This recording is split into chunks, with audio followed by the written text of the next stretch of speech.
Este curso que vamos a comenzar se llama ¿Cómo aprender a amar incondicionalmente? Yo le he puesto ese título.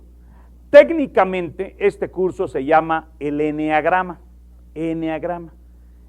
Más adelante les voy a explicar por qué se llama Eneagrama y de dónde viene Eneagrama. ¿Qué es el Eneagrama? El Eneagrama es un sistema o una herramienta que nos ayudará a conocernos y a conocer a las personas que son importantes para nosotros. Si yo les preguntara a ustedes ahorita, ¿quiénes son importantes para ustedes en su vida? Jerárquicamente deberían decir ustedes, bueno, en primer lugar, mi esposa o mi esposo. Para el esposo, la más importante debe de ser la esposa. Para la esposa, lo más importante debe de ser el esposo. Después, ¿quiénes son importantes? Mis hijos. Para los esposos, los hijos. Luego mis papás. Luego mis amigos. Luego la gente con la que trabajo. Por eso, ustedes deben de conocer a las personas y conocerse a sí mismos. Eso es en la vida familiar. Es en la vida familiar. Pero también en la vida social.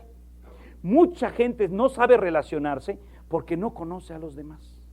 Entonces, este curso es una herramienta que te va a ayudar a que te conozcas a ti mismo y para que conozcas a las personas en tu vida familiar, en tu vida social, en tu trabajo. ¿Cuántas veces hay problemas entre los empleados, entre el jefe y el empleado, porque el jefe no conoce a sus empleados? O porque los empleados no se conocen entre sí. ¿Y cuál es la finalidad de que tú te conozcas y conozcas a los demás? Tener un encuentro con Dios. Con el fin de tener un encuentro más profundo con Dios. A lo mejor alguien de los que está aquí, algunos de los que está aquí me puede decir que sí conoce a Dios y que se ha encontrado con Dios. Bueno, si tú me dices eso, te felicito. Pero esta va a ser una herramienta para que ese encuentro con Dios sea algo más profundo. ¿Por qué va a ser más profundo? Porque te vas a conocer más a ti mismo y vas a conocer a los demás y eso te va a llevar a Dios. Por lo tanto, el Eneagrama es un sistema que se basa en el conocimiento propio y en el conocimiento de los demás para acercarnos a Dios. El Eneagrama es una tipografía que tiene como objetivo el conocer y profundizar en las verdaderas motivaciones de nuestros actos y de los demás. Aquí está la clave. Este curso va a tratar de demostrarles que muchas de las cosas que hacemos tienen falsas motivaciones. En el fondo, estamos haciendo las cosas por una motivación equivocada. Y muchas veces no nos damos cuenta nosotros. Aquí nos vamos a preguntar, bueno, yo lo que estoy haciendo, ¿por qué lo estoy haciendo? ¿Qué me está motivando para hacer las cosas? Por eso, aquí les estoy diciendo que el objetivo es conocer y profundizar en las verdaderas motivaciones de nuestros actos y en las motivaciones de los demás. Es decir, para saber el por qué hacemos lo que hacemos. El ser un hombre libre, sin ataduras, es un ideal que todos deseamos alcanzar.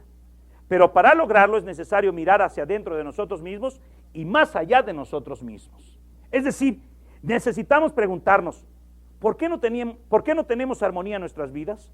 ¿Por qué no llevamos una vida auténtica?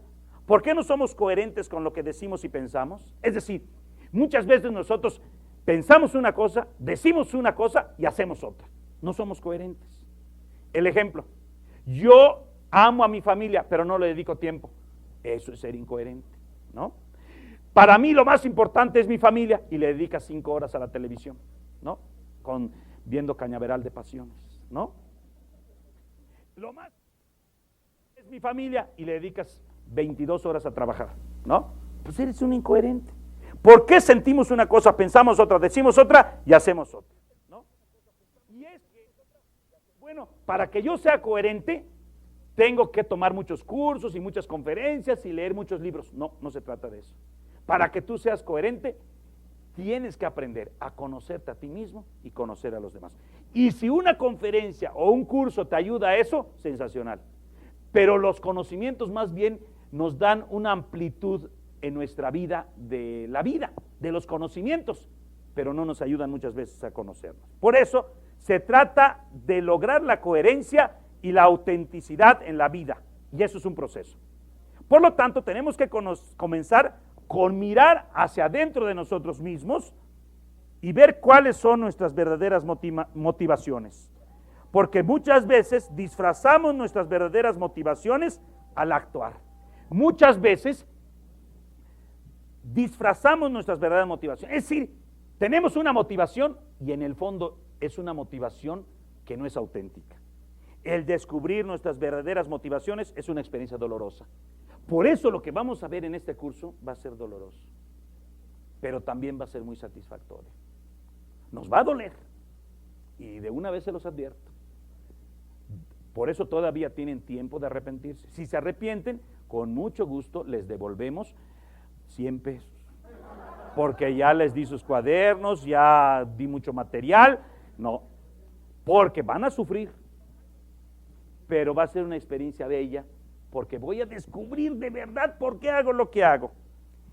Según el Eneagrama, vivimos nuestra vida bajo la emoción que se llama el miedo.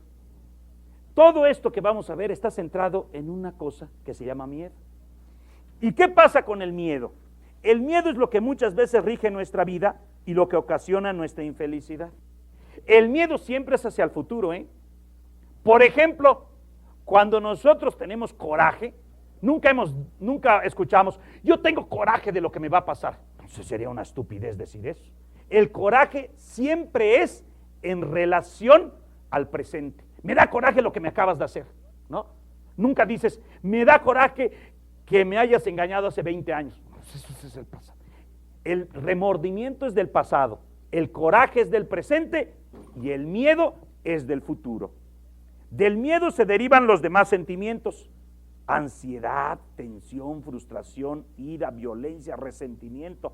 O sea, cuando tenemos miedo, por ejemplo, cuando yo no tengo que comer o no tengo trabajo o quiero conseguir cosas materiales, me vuelvo una persona ansiosa o estoy frustrada o tensa porque quiero conseguir a como dé lugar las cosas para que yo me satisfagan y yo tenga esa experiencia de vivir en ese momento el miedo. Si yo tengo miedo, difícilmente voy a vivir una vida feliz y libre. Entonces, ¿qué me provoca el miedo? Me provoca ansiedad, tensión, frustración. Si yo quiero conseguir bienes materiales, voy a estar luchando con mucha tensión para conseguir los bienes materiales.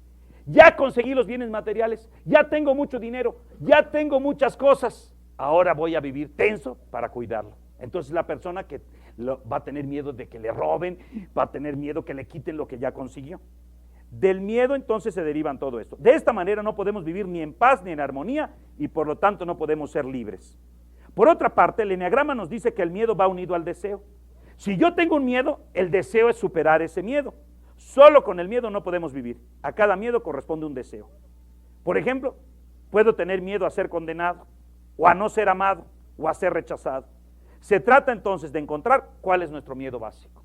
El Eneagrama les va a decir a ustedes cuál es el principal miedo que tienen y a ver si es cierto.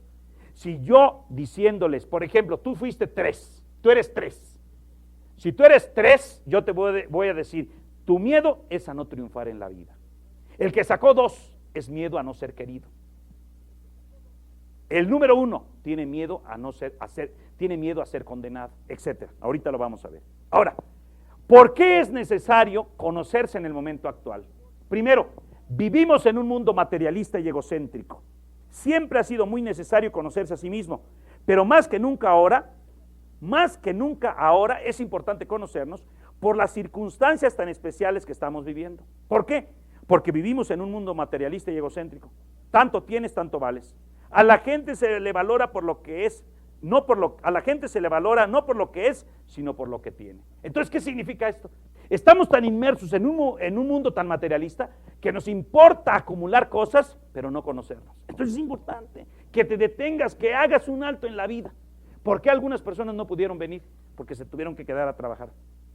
Porque para tener dinero hay que trabajar mucho, ¿no? Entonces, tú tienes que trabajar para tener muchos bienes materiales y entonces, tú porque tienes muchos bienes materiales, crees que vas a ser feliz y entonces no te conoces. Segundo, existe un vacío existencial en nuestras vidas. Existe un vacío existencial y lo queremos llenar con cosas materiales, pero no con conocimiento personal. Y tercero, invertimos mucho tiempo en aquello que no nos lleva a la verdadera felicidad. Lo que hacemos significa algo para los demás, para la cultura en que vivimos, pero no para nosotros mismos. Todo esto nos hace vivir en la incongruencia y a experimentar muchos sentimientos negativos: tensión, ansiedad, depresión, angustia, desesperación, frustración. Es decir, muchas veces la sociedad nos exige que tengamos bienes materiales, porque como te ven, te tratan. Tienes que matarte a trabajar. Entonces eso nos produce mucha tensión y entonces eso muchas veces no nos lleva a la felicidad. Los occidentales dicen, el tiempo es oro. Los orientales dicen, el tiempo es vida. Como dicen los gringos, ¿verdad? Time is money, ¿no? Es decir, yo tengo que aprovechar mi tiempo al máximo porque mi tiempo cuesta dinero. En cambio, los orientales dicen, no, el tiempo es vida. Hay que aprovecharlo para tener la vida. Ahora, ¿de dónde viene el eneagrama? Es lo que yo les decía. ¿Qué significa eneagrama? Cada vez que ustedes escuchen la palabra eneagrama, significa esto. El eneagrama es un sistema que se ha venido practicando desde hace 2000 años en el Oriente, en la rama mística del Islam, con los sacerdotes que se llaman los sufíes. Los sufíes eran los directores espirituales del Islam. Eran los sacerdotes que educaban a sus alumnos a tener un mayor encuentro con Dios. Y utilizaron esta herramienta del conocimiento personal. Ellos parten de este principio. Tú, para que te acerques a Dios, te tienes que conocer. Y para conocerte, yo te voy a dar unas herramientas. Y a esta herramienta le llamaron eneagrama. Se trataba de crecer en la espiritualidad, en la unión con Dios, descubriendo tres cosas. Primero, nuestras verdaderas motivaciones. Segundo, las causas de nuestras motivaciones. O sea, eso es lo que vamos a hacer en el eneagrama. La primera cosa es, ¿cuál es mi verdadera motivación? Segundo, ¿cuál es la causa de que tú tengas esta motivación? Y tercero, ¿cómo superar tus falsas motivaciones? Por eso va a ser doloroso. El primer dolor es descubrir que tú no eres auténtico, que tú tienes falsas motivaciones. El segundo dolor va a ser el descubrir cuáles son las causas de esas falsas motivaciones. Y tercero, ¿cómo vas a hacerle para superar esas falsas motivaciones? Por lo tanto, el estudio del eneagrama nos llevará a una mayor libertad personal. Claro, porque si tú ya no tienes falsas motivaciones, vas a ser una persona libre. Y si eres una persona libre, vas a ser feliz. Ahora, ¿de dónde viene la palabra eneagrama? La etimología. En griego, eneas significa 9 y grama viene de puntos. Por lo tanto, si unimos las dos frases, son eneas gramas, significa 9 puntos. Significa que cada uno de los 9 puntos representa una manifestación concreta y parcial de tu ser total. Por lo tanto, el eneagrama es una tipología que consta de 9 números. Es una figura de 9 puntos que significan los 9 diferentes tipos de personalidad que podemos tener. El tipo de personalidad se adquiere en los primeros años de nuestra vida cuando tú ejercitas más una actitud que las demás. Es decir, tú vas a tratar de descubrir en estas pláticas qué tipo de personalidad eres, del 1 al 9. Por ejemplo, a través del test, tú ya descubriste que eres tipo 3. Aquí vamos a describir cómo es el tipo 3, a ver si te identificas. Y aquí lo vas a descubrir, este es el número 3. Y entonces, ¿de qué se trata? Que en nuestra vida nosotros como que ejercitamos más una cosa que otra. Hagan de cuenta que físicamente tú naces y tienes 2 brazos y 2 pies. Y entonces, de niño, tu mamá te enseña a ejercitar el brazo derecho. Y le estás dale y dale y dale y dale. ¿Qué va a pasar con tu brazo derecho? Va a ser un brazo derecho fuerte. En cambio, el izquierdo, pues va a ser un brazo izquierdo, vamos, ¿no? Lo mismo, si tú te pones a hacer así con la pierna derecha durante 20 años, pues vas a tener una super pierna derecha. En cambio, la izquierda, así pasa en el tipo de personalidad. Tú de pequeño, sin darte cuenta, por una influencia de la que vamos a hablar ahorita, tú ejercitaste más una cosa de otra. Por eso eres tipo 3, tipo 2, tipo 1. Depende de lo que hayas ejercitado. Por lo tanto, depende de la actitud que tomamos ante la vida a partir de nuestros primeros años. Es decir, es como si tú tienes el color verde, ¿no? Tú vas a pintar tu cuarto de color verde, pero dentro del verde hay una gama de verdes, ¿no? Hay verde claro, verde oscuro, etcétera, ¿no? De la misma manera pasa con los tipos de personalidad. Después de conocernos a nosotros mismos, tenemos que averiguar qué tenemos que hacer para cambiar. Aquí está. Ya descubrimos que yo soy tipo 2, o tipo 1, o tipo 3. El eneagrama te va a decir qué tienes que hacer para cambiar. Es como cuando nosotros vamos a un doctor y le decimos, ¿cuál es mi problema? Pues fíjese que usted está gordito. ¿Qué tengo que hacer? Ponerse a dieta. Póngase a dieta. Oiga, pero ¿cómo le hago para ponerme a dieta? Ah, pues se lo voy a decir. Eso es lo que te va a decir el eneagrama. ¿Sabes qué te va a decir? Tú tienes una falsa motivación porque eres determinado tipo de personalidad. Y ahora te voy a decir qué tienes que hacer para que no tengas esa falsa motivación. Por eso, vamos a ver qué vamos a hacer a través de estas pláticas. Ahora, ¿cuáles son los aspectos importantes del eneagrama? ¿No? Aspectos importantes del eneagrama. Inciso A. El eneagrama está basado en lo negativo que tenemos. Lo positivo nunca nos hace daño. A nadie le hace daño tener muchas cualidades. Al contrario. Primer principio que hay que tener en cuenta. Por eso estas pláticas son tremendamente negativas. Porque nada más nos vamos a fijar en lo negativo que tienes, fíjate. Y ustedes se pueden pensar, híjole, qué mala onda. Yo creí que me iban a decir qué positivo, qué maravilloso soy. Pues eso qué, ¿no? Por eso les puse aquí lo positivo. A ver, ser inteligente te hace daño, ¿verdad que no? Lo positivo nunca nos hace. ¿Ser buena onda te hace daño? No, ¿verdad? En cambio, ¿ser egoísta te hace daño? Claro. Lo negativo es lo que nos hace daño. Entonces vamos a descubrir lo negativo de nosotros, porque lo positivo, pues en primer lugar ya lo sabemos. En cambio lo negativo no lo sabemos. Y además lo positivo no nos hace daño.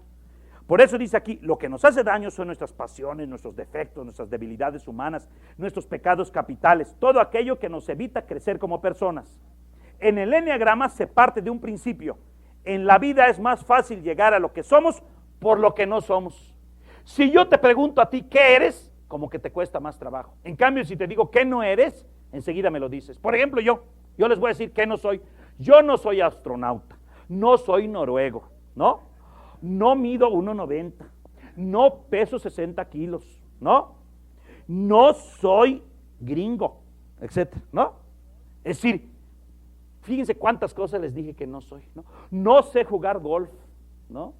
No sé bucear, ¿no? No soy piloto. Y así me puedo pasar toda la noche diciéndoles lo que no soy. En cambio, si les digo qué soy, como que les digo algunas cositas, ¿no? En el eneagrama se parte de este principio. En la vida es más fácil llegar a lo que somos por lo que no somos. No siempre sabemos quiénes somos, pero siempre sabemos quiénes no somos. Primer principio. Segundo principio del eneagrama, los números son neutros. ¿Por qué vamos a manejar números aquí y no letras? Porque los números es neutro, es decir, el número no explica nada, es decir, que se aplica lo mismo para el hombre que para la mujer. O sea, tú eres 3, significa que puedes ser hombre o mujer. Tercero, existen 9 niveles dentro de cada número. Cada uno puede estar en un nivel saludable, intermedio o enfermizo. Puede estar en un nivel saludable, intermedio o enfermizo. Por ejemplo, tú ya descubriste que eres nivel 9. Tú puedes decir, el 9 tiene esta falsa motivación. Ya, sensacional, voy a ser libre. No, porque tienes que descubrir en qué nivel estás. Lo ideal es estar en el primer nivel, porque eres una persona saludable. Si tú estás en el segundo nivel o el tercer nivel, todavía eres saludable. Si empiezas a bajar al cuarto, quinto, sexto nivel, ya empiezas a ser una persona enferma. Y si estás en el 9º nivel, eres una persona totalmente enferma. Y Dios los bendiga a ustedes si están en el 9º nivel. Tengo un agua bendita para todas estas que se las vendo. Ya se las traje ahí, ya se las vamos a vender, ¿no? Cada uno puede estar en un nivel saludable, intermedio o enfermizo. Se reacciona de manera diferente según en el nivel en el que me encuentre. Entonces imagínense ustedes, por ejemplo, aquí 2 personas que están casadas, un matrimonio, por ejemplo, que primero no sepa qué tipo de personalidad tiene y no sepa en qué nivel, empieza a tener broncas. Claro que si tú vas a descubrir ahorita que estás en el 9º nivel y los 2 están en el 9º nivel, inmediatamente me tienen que buscar para que yo los mande a un psiquiatra, porque los 2 están enfermos. ¿Y qué pasa cuando uno está en el primer nivel y el otro está en el noveno nivel? No es posible. El del primer nivel va a sufrir mucho por soportar a un baboso que está en el noveno nivel. Pero lo maravilloso del eneagrama es que si tú estás en el noveno nivel, te va a decir cómo subirle al octavo y al séptimo, sin dar brincos. Después vamos a ver como una norma del eneagrama es que si estás en el noveno nivel, no te puedes pasar al primero de la noche a la mañana. Tienes que pasar al octavo, y luego al séptimo, y luego al quinto, y así sucesivamente. Si estás en el quinto, ¿cómo hacerle para que no bajes al sexto? ¿Y cómo hacerle para que subes al cuarto? Se los vamos a decir. Cuarta característica de este elemento del eneagrama. Cuarta norma que tenemos que ver, ¿verdad? Aquí están sus apuntes. Ninguna personalidad es mejor que la otra, ¿no? Simplemente son diferentes. Porque algunos de ustedes me pueden decir, por ejemplo, ¿no? Oiga, yo soy 4. ¿Quiere decir que yo 4 soy mejor que el 5? No. Tú 4, si estás en el primer nivel, eres una persona maravillosa.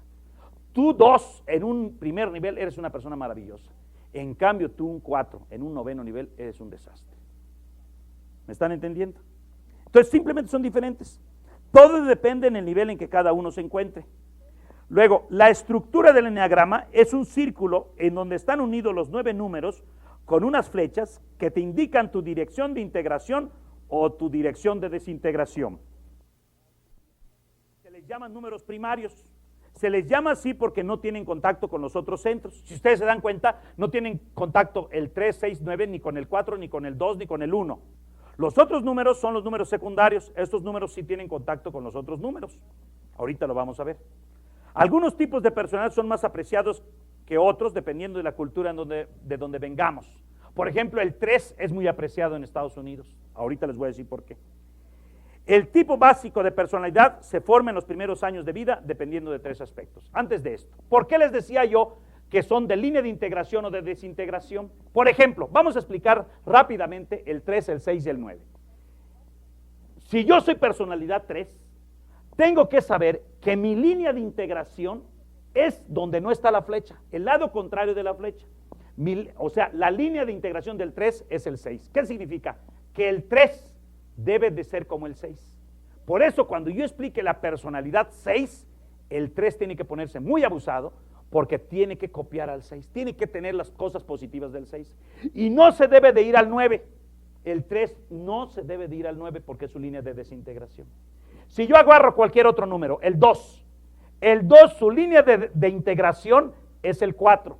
O sea, el 2 debe de copiar lo positivo del 4. Y no debe de irse al 8, porque es su línea de desintegración. Después les voy a explicar por qué el 2 se desintegra si es como el 8. Pasamos al siguiente elemento. El tipo básico de personalidad, ¿entendido esto de integración y desintegración o todavía no lo han entendido? Bueno, el tipo básico de personalidad se forma en los primeros años de vida dependiendo de 3 aspectos. ¿De qué depende el tipo básico de personalidad? Primero, de la influencia de los padres, la genética. Eso sí, esto que vamos a explicar es hereditario. Diferente al test que hacemos en otro curso que se llama Comunicación e Integración Matrimonial, que es el test de carácter. Eso sí lo puedes cambiar. En cambio esto no, así eres y así te vas a morir. ¿Por qué? Porque fue una herencia genética. Segundo, las circunstancias de la vida, como las que te enfrentaste a la vida, ¿no? Y tercero, por la forma, la actitud que se tiene ante la vida. Son las 3 formas, son las 3 cosas que influyen para que tú tengas tu tipo básico de personalidad. La influencia de tus padres, las circunstancias de la vida y la actitud que tomaste ante la vida. Por eso pueden entender ustedes que los hijos son diferentes. Porque a lo mejor tus 3 hijos heredaron genéticamente determinadas cosas tuyas, pero hubo circunstancias diferentes. Por ejemplo, cuando nació tu primer hijo, trabajabas Black & Decker y ganabas una miseria. Y el pobre chamaco tomaba leche una vez al día. En cambio, te fuiste a la Pepsi Cola, ganas un chorro de lana y tomas leche 3 veces al día. Este chamaco va a tener un tipo de personalidad dependiendo de las circunstancias de la vida. Cuando estaba embarazada la señora, vivió tranquilamente, el primer hijo. En cambio, el segundo vivía con angustias existenciales, las circunstancias de la vida. Ya nace el niño y empieza a tener determinado tipo de problemas, no lo aceptan en la escuela, lo rechazan sus amiguitos, etcétera, la actitud que se tiene ante la vida. Y eso va formando tu personalidad. Entonces, el tipo básico de personalidad no cambia. El tipo básico no cambia. Con ese te vas a morir. Lo que sí se puede hacer es aprovechar lo mejor de nuestro tipo de personalidad. Ahora, vamos a hablar ahora de la división del eneagrama. ¿Cómo se divide el eneagrama?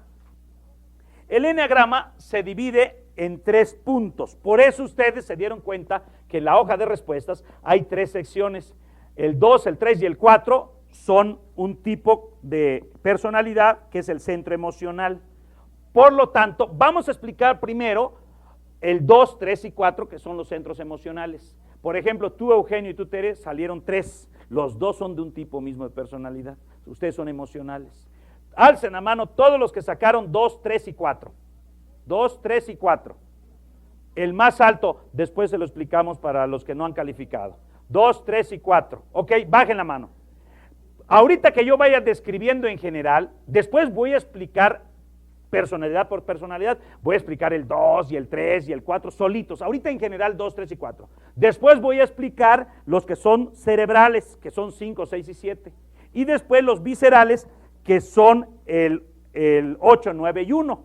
Por ejemplo, vamos a tratar de que se identifiquen ustedes. Por ejemplo, los 2, 3 y 4 son personas que tienen problemas con sus emociones y con sus sentimientos. Su termómetro es la opinión de los demás. Generalmente el 2, 3 y 4, pero mucho más el 2, pero generalmente el 2, 3 y 4 son personas que siempre están preguntando, ¿le habré caído bien a los demás? ¿Qué dirán de mí? ¿No? ¿Será que habré caído bien? Son personas a las que les importa mucho sentirse queridas, apreciadas, que valen. Se preguntan, ¿habré caído bien? ¿Qué piensan de mí los demás? ¿Me quieren o no me quieren? Por ejemplo, el 2 sobredesarrolla el problema que tiene con sus sentimientos. ¿Por qué les digo que el 2 es terrible? Porque eso de llamar la atención y de pedir amor, los sobredesarrolla. Son querendones y posesivos, y esto es mío nada más. Y hay del 2 que no dependas de él, porque ya te llevó la fregada. El 2 sobredesarrolla, por eso dice aquí, corre el peligro de chantajear a los demás con sus servicios. Por eso después, cuando yo explique el 2, lo voy a decir. No le pidas un favor al 2, porque siempre te lo va a estar echando en cara. Le ayudas a un 2 a cambiarse de casa y te lo dice, híjole, ¿te acuerdas que yo fui el único que te apoyé a cambiarte de casa? Cuando estabas embarazada y no podías cargar nada, yo fui la que te ayudé. O sea, me debes la vida, ¿no? Gracias a mí eres lo que eres. Si no, no serías nadie, ¿no? Son las mamás chantajistas. Yo que te di el ser, yo que viví por ti, etcétera. El 4 subdesarrolla el problema que tiene con sus sentimientos, se encierra en sus sentimientos y en su depresión. El 4, por ejemplo, es una persona muy depresiva, porque va a pedir mucho el sentimiento y si no se lo dan, se va a deprimir. El 2 va a chantajear, el 4 va a encerrarse en sus sentimientos. Y el 3 es el del mayor problema, porque está en medio. Y es el más ajeno a la problemática del centro emocional, porque es ajeno a sus sentimientos. A este cuate le vale madre, ¿no? El 2 es muy querendón. El 4 se deprime. El 3 jamás se va a deprimir. De una vez se los digo porque yo soy 3. El 3, oye, que no sé qué, que me caes muy mal y que no sé qué. Pues buenas noches, pero a mí me vale sonreír. Que te caiga mal, pues muy tu bronca, ¿no? A mí no. En cambio, al 2 le dices que me caes mal y se deprime. Ay, ¿por qué? ¿No? En el nivel saludable, tanto el 2, el 3 y el 4, cuando están en el primer nivel, son personas encantadoras. No, hombre, somos una maravilla. Los 2, 3 y 4, no. Somos sensacionales, de gran empatía y generosas. Se preocupan mucho por el prójimo. El 2, 3 y 4 generalmente somos personas serviciales. Nos preocupan los demás, ¿no? Es maravilloso tenerlas a un lado porque te ayudan muchísimo en todo. Pero en el nivel enfermizo tienen problemas de identidad y de hostilidad. El 2 y el 3 y el 4 en bajos niveles son terribles, son capaces de destruir a las personas. Te me interpones en el camino, te guillotino, ¿no? Tienen sentimientos encontrados, los cuales manejan contra ellos mismos o contra los demás. El 2 y el 4. El 2 es muy agresivo con los demás. El 4 se deprime mucho. Dice aquí, el 4 en el nivel enfermizo dirige sus sentimientos contra sí mismo, es autodestructivo. En cambio, el 2 y el 3 son agresivos, dirigen sus sentimientos contra los demás. El 4 no lastima a los demás, se destruye a sí mismo. En cambio, el 2 y el 3 se destruyen a los demás. ¿Hasta aquí entendido? Esto es en general, después vamos a explicar número por número. Ahora pasamos a los cerebrales. El centro cerebral, 5, 6 y 7, tienen problemas en el actuar. Estas personas tienen problemas con el actuar, con hacer las cosas. Tienen mucho miedo de actuar. Por eso siempre tienen que pensar mucho las cosas antes de hacerlo. Siempre te dicen, déjame pensarlo. Si tú quieres pedirle algo a un 5, a un 6, a un 7, pídeselo con un mes de anticipación. Porque siempre te van a decir, lo voy a pensar, lo voy a pensar. Y normalmente te van a decir que sí lo van a hacer, pero no lo van a hacer. Nunca te resuelve nada enseguida. Por eso si tu esposo es un 5, un 6, un 7, pídele la quincena 14 días antes. Porque se refugian en pensar todo y nunca deciden nada. En el nivel saludable son personas encantadoras, inigualables para hacer las cosas. En el nivel enfermizo tienen problemas en el actuar. Cuando una persona está en el noveno nivel, híjole, que Dios te bendiga, porque no va a hacer nada este cuate. El 5, por ejemplo, sobredesarrolla el problema, porque se queda pensando y analizando todo y no decide nada. Por ejemplo, los 5 son los científicos, ¿no? Son los investigadores, los analíticos, ¿no? Necesitan espacios para sí.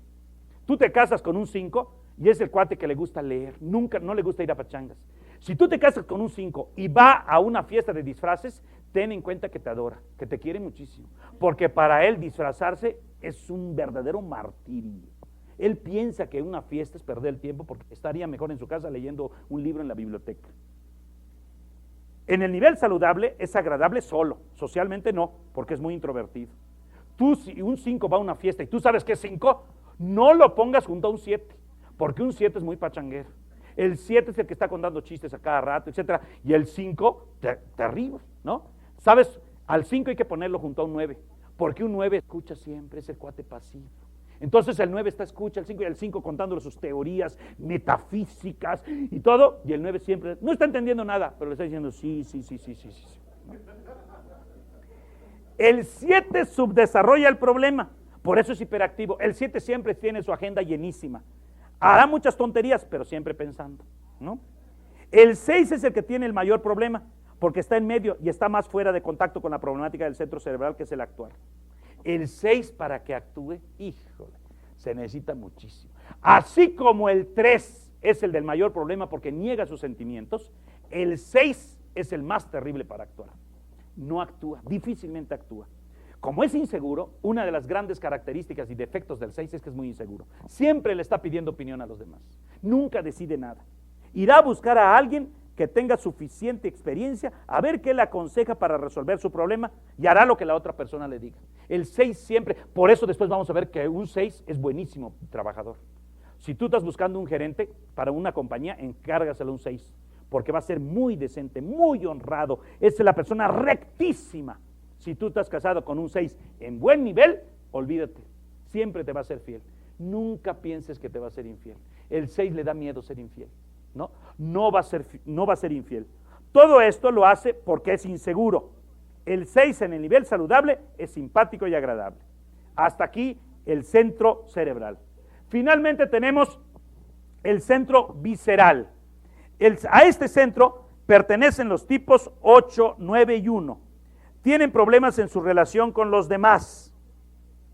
Les cuesta trabajo relacionarse. Así como el 2, 3 y 4 tienen problemas con sus sentimientos, el 5, 6 y 7 tienen problemas en el actuar, estas personas tienen problemas en su relación con los demás. Les cuesta trabajo relacionarse.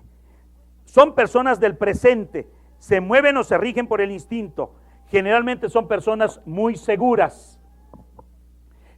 Por ejemplo, en el nivel saludable llegan a ser buenos líderes, se relacionan extraordinariamente bien, tienen carisma para que la gente los siga. Como en todos los números, en el nivel saludable son extraordinarios. En el nivel enfermizo no pueden relacionarse con nadie y por eso la problemática que tienen es de represión o de agresión. El 8 sobredesarrolla la problemática y por eso es sumamente agresivo. Después, en cada tipo, les voy a ir poniendo ejemplos de personas. Por ejemplo, un ejemplo de 8 es Fidel Castro, Saddam Hussein, ¿no? Hernán Cortés, ¿no? Todos los que han sido gandallas son 8, ¿no? O sea, son las personas agresivas, etc. También son buenas gentes, ¿eh? Después vamos a analizar el 8. El 1 subdesarrolla la problemática del centro y por eso es represivo. El 1 es una persona perfeccionista. El 9 está en el centro y por eso es el que tiene el mayor problema. Así como el 3 tiene el mayor problema en el centro emocional, el 6 en el centro cerebral, el 9 está en el centro visceral y es ajeno a la problemática, porque es la relación con los demás. Es el que le cuesta más trabajo relacionarse. Los números agresivos del eneagrama son el 8, el 7 y el 3. Los introvertidos son el 4, el 5 y el 9, y el más introvertido es el 5. Si tú te casaste con un 5, tienes que saber que es introvertido, y el menos introvertido es el 9. Las alas del eneagrama. Ahora sí vamos a pasar a lo que se llaman las alas. Silencio. Son el número, las alas del eneagrama son el número que antecede y el número que precede al tipo básico de personalidad. Es una complementación de nuestro tipo básico de personalidad. Es decir, si yo saqué tipo 3, mi personalidad, y el número más alto que tengo entre el 3, que es el 2, y el 4, si yo saqué más alto el 2, mi ala va a ser el 2, y es una complementación. De tal manera que cuando yo explique el 2, todos los 3 que tienen ala 2 se van a poner muy abusados para que cuando yo explique las cualidades del 2. Porque aunque vamos a insistir en lo negativo, vamos a hablar también de las cualidades. Entonces tú que eres 3 te vas a fijar en las cualidades. Nada más las cualidades. O sea, las alas nada más son nuestras cualidades, no nuestros defectos. Suspéndele. Ya faltan 5 minutos. Suspenden, por favor. De complementarnos, las alas siempre serán algo positivo, nunca podrán ser algo negativo. Mi ala siempre es algo positivo. Y ya para terminar esta parte, tenemos las flechas, lo que yo les decía, las líneas de integración y las líneas de desintegración. Son las líneas que unen a los números del eneagrama. Hay dirección de integración y dirección de desintegración. Si tú vas a favor de tu flecha, vas hacia tu desintegración. Si tú vas en contra de tu flecha, vas hacia tu integración. Por lo tanto, para superarte, para mejorar, tienes que ir en contra de tu flecha. Se trata de practicar lo que no te apetece hacer. Es decir, tienes que hacer lo que no te gusta hacer para superarte. Hasta aquí terminamos. ¿Sí está escuchando?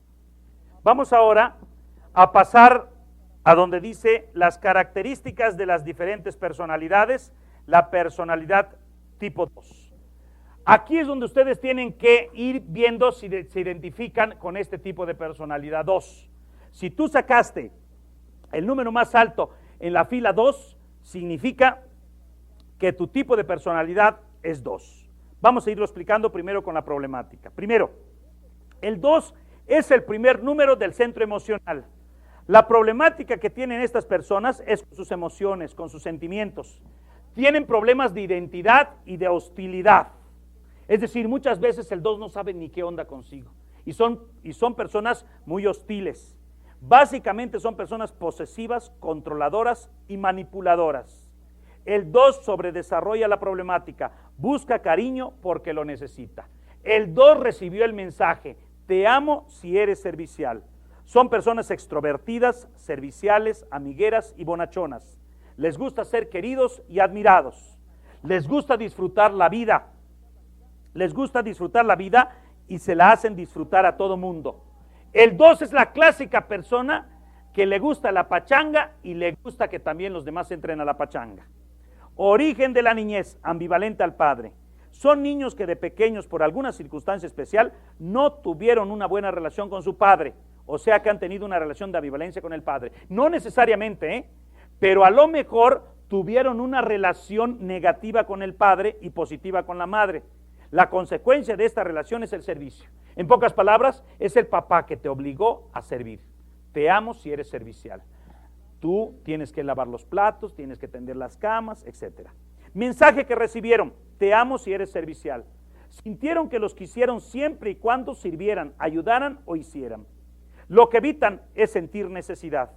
Evitan reconocer sus propias necesidades. Siempre están preocupados por satisfacer las necesidades de los demás.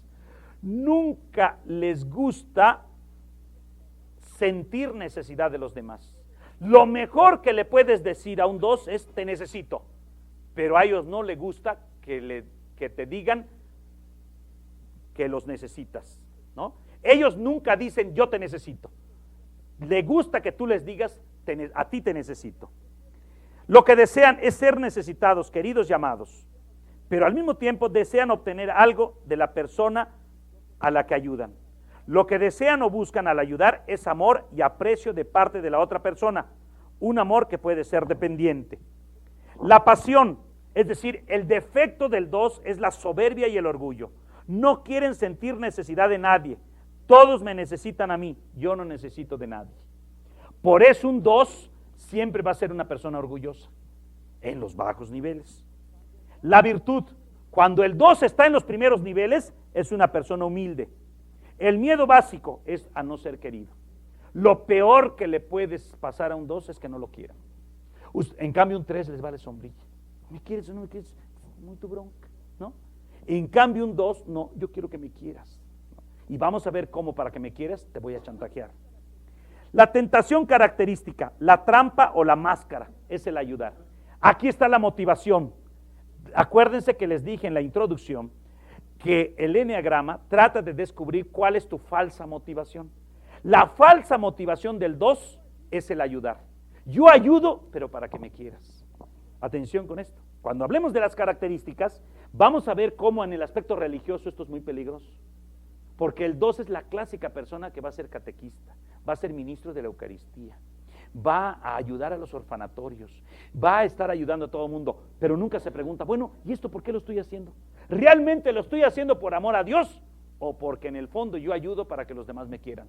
Porque de niño me enseñaron que hay que ayudar para que te amen. Y al 2 hay que decirle, no, fíjate que yo te amo aunque tú no me ayudes. Por eso dice aquí, la tentación característica o la máscara es el ayudar. Los 2 ayudan incondicionalmente porque en esta forma la persona a la que ayudan va a estar atada a ellos, es decir, compran cariño. Su preocupación por ayudar a los demás consiste en llamar la atención de esa persona sobre ellos mismos. Por eso les decía yo, es esa persona que ayuda y después te lo va a cobrar. Acuérdate, acuérdate que tú no eras nadie. Todo lo que tienes es gracias a mí.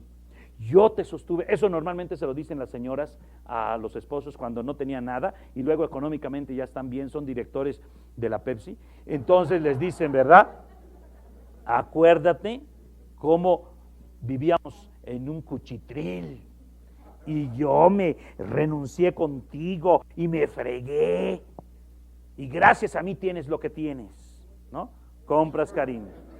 El sentido del yo. El 2 es el que dice, yo soy una persona buena, caritativa, abnegada y de gran empatía. Ese sentido del yo nace con el ego en el segundo nivel. Acuérdense que hay 9 niveles. Cuando estás en el primer nivel, no tiene sentido del yo. Tú no dices, yo soy abnegada, soy sacrificada. No. Tú dices, en el primer nivel no. En el segundo nivel ya lo empiezas a decir, yo soy sacrificada. Características. El 2 hace el bien sin mirar a quién. Son personas que solo ven lo bueno del resto de la humanidad. Quieren al pecador, no al pecado. Son personas que nunca van a criticar a nadie. Son personas que siempre van a estar viendo lo bueno, ¿no? Si yo le digo a alguien, oye, ¿ya te fijaste qué gordita está esta señora? El 2 va a decir, no está gordita, es que viene arropada. Está muy arropadita. Oye, ¿ya te fijaste qué pelón está ese cuate? No, es que se hizo la vereda muy grande. O sea, siempre va a justificar a los demás. En los primeros niveles, el 2 es una persona sumamente servicial, le encanta ayudar y en este servicio encuentra la felicidad tan grande que irradian. Los 2 son personas muy caritativas y encuentran felicidad en ayudar a los demás.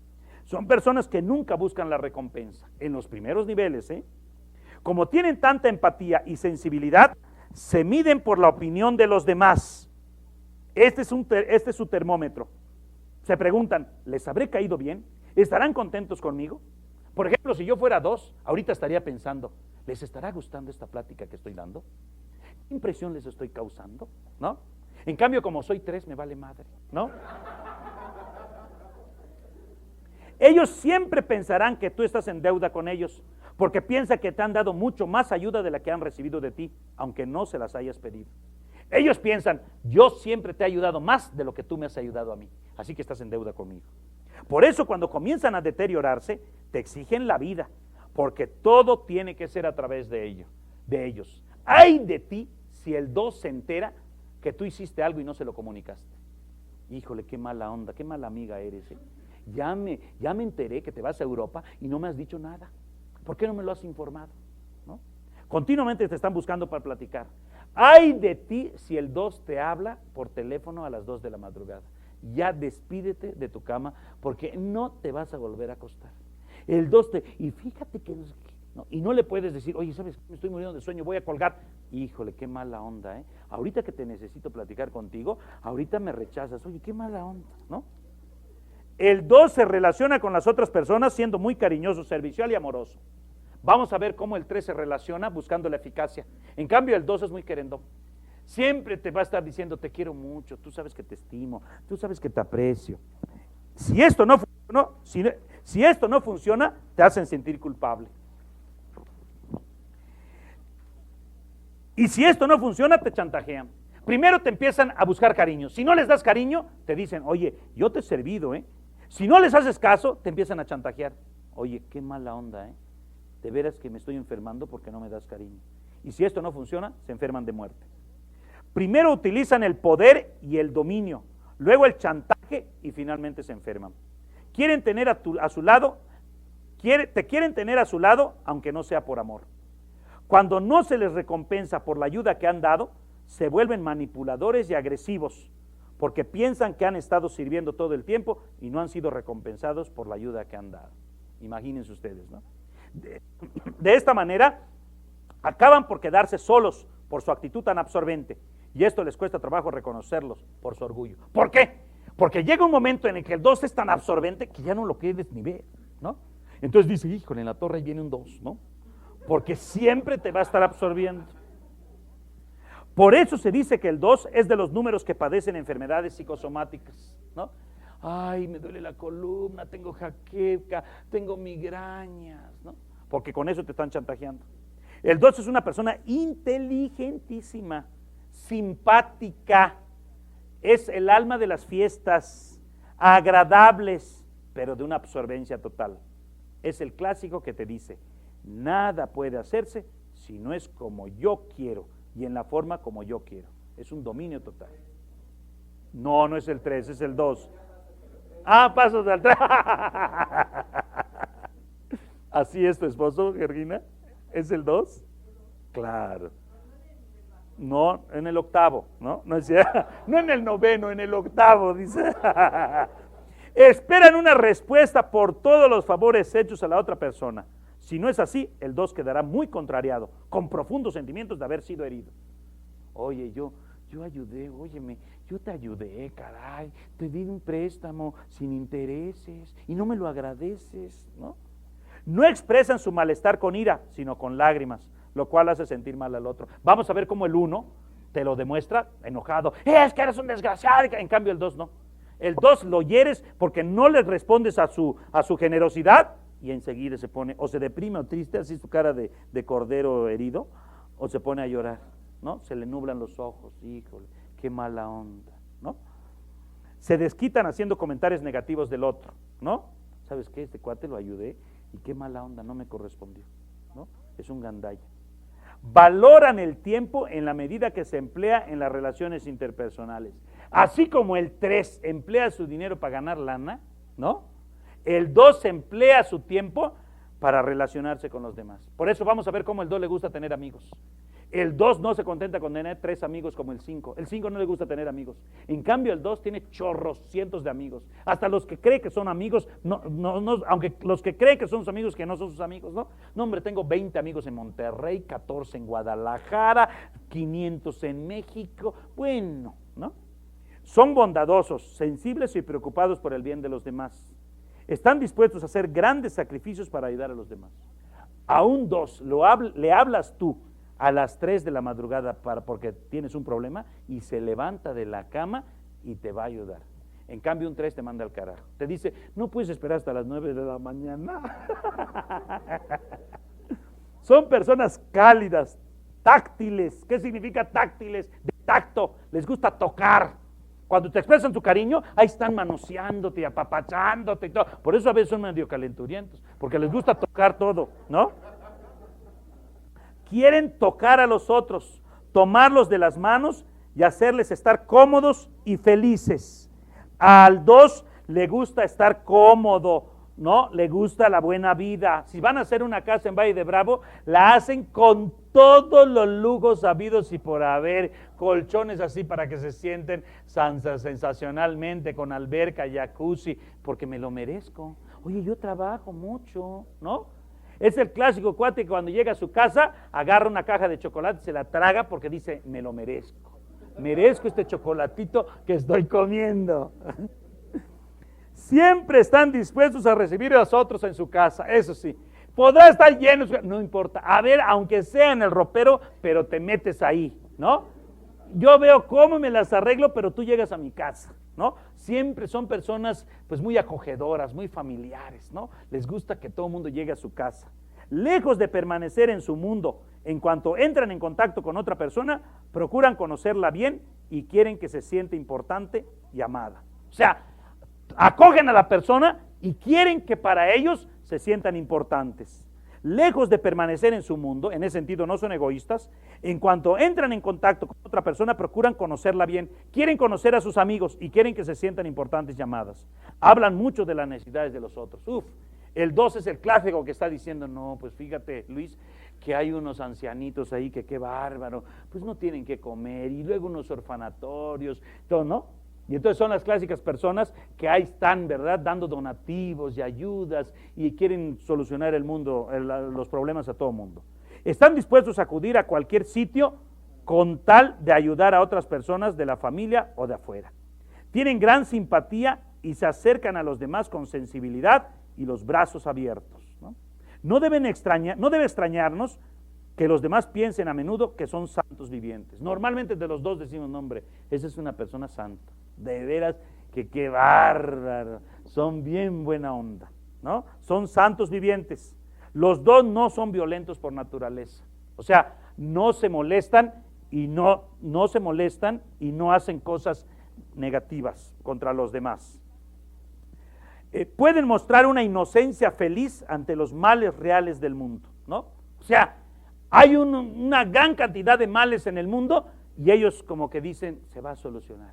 Van a ver en el 2014, todos vamos a vivir en paz y la crisis se va a solucionar, ¿no?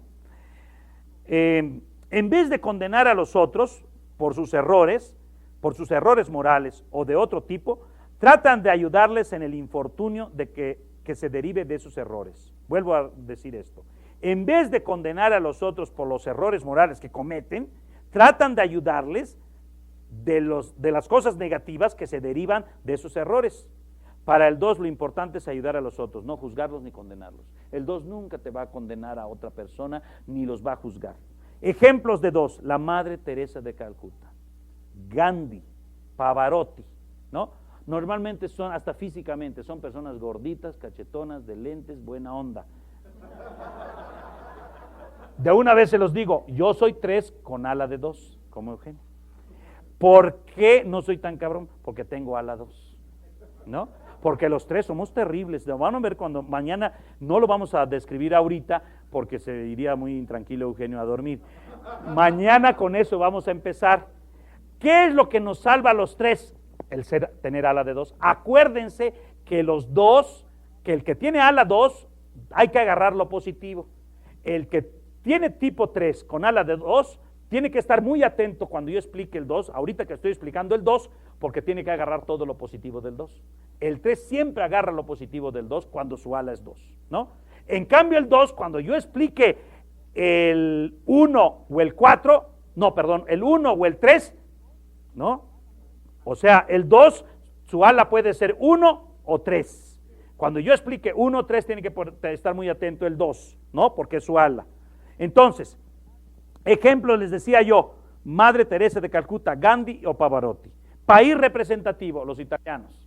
Los italianos normalmente son, no quiere decir que todos los italianos sean 2, pero es como la tipología del italiano. Son gente pues que les gusta ayudar a los demás y les gusta que estén muy bien los demás, ¿no? Peligros del 2. El 2 tiene que aceptar a la gente como es en realidad y no tratar de que todos sean como ellos quieren. ¿Qué significa esto que les digo de los peligros?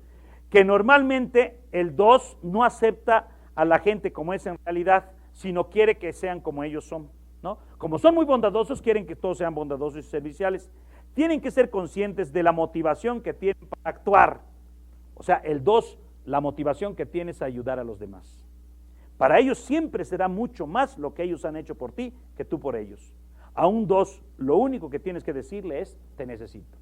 Nada más le dices a un 2, te necesito, e inmediatamente ya va a estar a un lado de ti. Pero se sentirán utilizados si no sienten que han sido recompensados en la misma forma en que ellos piensan que te han ayudado. Yo te he ayudado, tienes que responderme tú de la misma manera. Si no me respondes, me voy a sentir frustrado. El Jesús del 2. Fíjense cómo un 2 tiene que, vamos a ver cómo contempla un 2 a Jesús. ¿Quién es Jesús para un 2? El 2 encuentra en Jesús el modelo de su motivación para servir a los demás, porque Jesús fue un servidor de los demás. Y entonces el 2 va a decir, ya ven, Jesús fue un 2, porque Jesús siempre estuvo al servicio de los demás, más aún dio la vida por los demás. Pero vamos a ver cómo un 3 también va a decir, Jesús fue un triunfador. Jesús, aunque aparentemente fracasó, fue un triunfador. Jesús se consideró a sí mismo como enviado del Padre para servir a los demás. Les dice a sus discípulos que si quieren ser superiores a los demás, deben servir a los demás. Este servicio a los demás incluye todo tipo de hospitalidad, como muestra Jesús al acoger a un niño pequeño. Siempre va a decir, ¿no? Jesús, el que se haga como este niño va a entrar al reino de los cielos. Entonces hay que acoger a los niños. Las enseñanzas de Jesús sobre la ayuda a los demás se plasman sobre todo en su parábola del buen samaritano, aquella parábola que dice que estaba un samaritano, que estaba una persona atravesando la ciudad, en el campo, y lo agarran, lo asaltan, y pasa un sacerdote y no le hace caso. Pasa un maestro de la ley y no le hace caso. Y pasa un samaritano y lo agarra y lo lleva al hospital y le paga toda su cuenta para que curen a este que habían asaltado. Ese es el buen samaritano. A veces toma la iniciativa de ayudar al otro, aunque éste no mencione su necesidad, como por ejemplo en el milagro de Caná.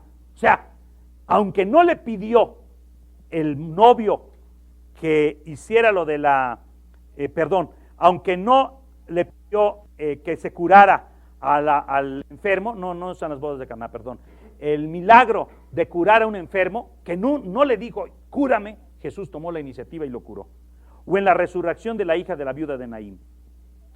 En el 2, evitará una oración reflexiva, porque en lo profundo de su alma deseará emplear ese tiempo en hacer cosas por los demás y por Dios. El 2 le cuesta mucho trabajo sentarse a hacer oración y meditar, porque cree que ese tiempo lo debe de emplear para ayudar a los demás. Para él, la oración es ayudar a los demás. Como la oración meditativa consiste en no hacer nada, le resulta incómoda. El 2 debe ver cómo Jesús despide a la gente después de hacer un milagro. Por eso vamos a ver lo maravilloso de Jesús. Jesús fue un 2, pero no tuvo el defecto del 2, ¿no? El 2 normalmente quiere ayudar a los demás y no le gusta reflexionar. En cambio, Jesús fue un 2 perfecto. Ayudó a los demás, pero ya que ayudaba a los demás decía, váyanse, porque ahora me voy a retirar a reflexionar. El 2 debe ver cómo Jesús despide a la gente después de hacer un milagro. Evita vincular a las personas consigo mismo. Cuando cura a un enfermo, éste le pide que le permita ser su discípulo, pero Jesús no lo deja, ¿no? ¿Qué significa esto? Que este es el defecto del 2. El 2, cuando sirve al otro, el otro puede que quiera pagarle la deuda de haberlo ayudado, y el 2 quiere eso, que el otro le pague, porque yo te he hecho un favor. En cambio Jesús no. Cuando Jesús cura a alguien, un cuate le dice, como me has curado, yo quiero ser tu discípulo. Jesús le dice, no, tú vete porque no quiero que tú seas mi discípulo.